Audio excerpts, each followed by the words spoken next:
I spoke to Ayhan Kose, author of the Global Economic Prospects Report, and began by asking him whether he was surprised about slower growth in emerging markets. It is a surprise. At the beginning of the year, we thought that it was going to be 4.8%, and we were thinking that they were going to accelerate. But now, relative to last year, they are slowing down. On the other hand, advanced economies, including Euro area and Japan, are showing signs of life. US did not so well in the first quarter, but we think that a durable recovery underway, and we are optimistic about the US economy. In the report, you talk about the liftoff of rates in the U.S. and as it relates to all of these other countries. For our viewers who may not be following rates so closely, the 10-year yield on the U.S. Treasury has probably crept up 50 to 75 basis points just in the last couple months alone. Now, keep in mind, the Fed hasn't done anything. Yes. They've just hinted, which they've been doing all along.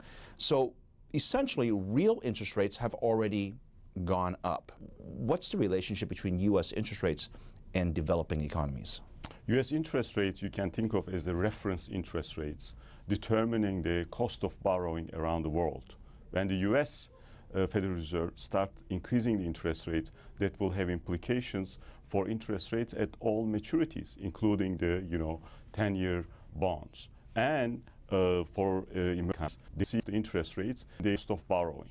When that does happen and rates do move higher, who's most likely to be impacted? First of all, we think that the liftoff is going to be smooth, as long as Federal Reserve communicates it well and it takes place in a gradual fashion. But this is a tightening cycle, and like any other tightening cycle, it can be bumpy along the way. There can be accidents. So there are some countries more vulnerable than others. Those are the countries they have larger current account deficits, larger fiscal deficits, and those are the countries they have been going through this growth slowdown, as we discuss in the report.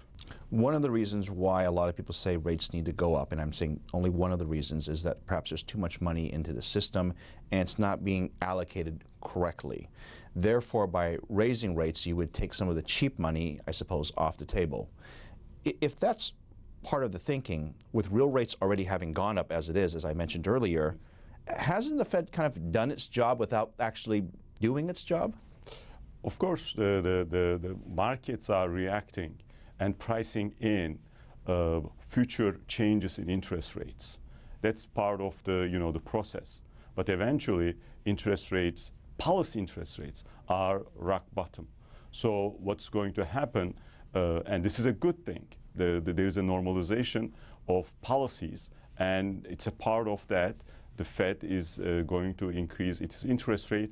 This is very important. The first time since 2006, the Fed is going to go back and it's going to use a conventional policy tool by increasing the interest rate.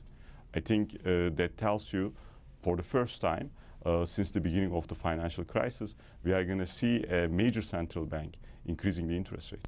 There's that country back east, the big exporter, that all of us are watching very closely. They've ratcheted down their growth rate. The OECD, the World Bank, I mean, plenty of organizations have also ratcheted down. And part of the argument is that they want higher quality growth, and that might mean actually slower growth. Your thoughts on where you stand with respect to China? China, we think that has done a remarkable job in terms of managing an orderly slowdown. This year we expect around 7.1% growth. Next year around 7.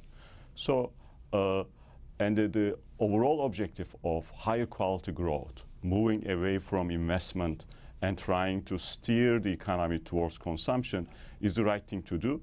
And it's not just high quality growth, it is sustainable growth for China. It's good for China and it's good for the global economy.